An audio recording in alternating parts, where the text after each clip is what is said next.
All right, so those are some of our whiteboard choices. Now, there are tons and tons and tons of whiteboards out there. So if I haven't talked about your favorite one, if you've got one that you like using, please make some screenshots of it in action and send those to me. I will put those in our Schoology group. So I've got a couple more I want to wrap up with today.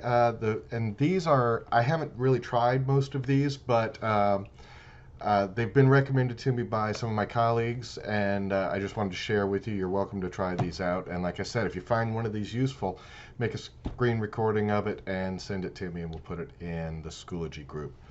So the first one that I want to show you is called Whiteboard. Whiteboard is a whiteboard software, works pretty much like everything else. It does have a PDF export, and it has a graph plotter in it. So some really cool features in there. It is not a freebie. You can get 3 boards for free with Whiteboard, so take a look at that. Whiteboard.fi is a class whiteboard for use with your students. When you do this one, everybody gets a board, so you'll have multiple boards in your class. Take a look at that. It's whiteboard.fi. And the last one I'm going to show you today is AWE. It's called a web whiteboard.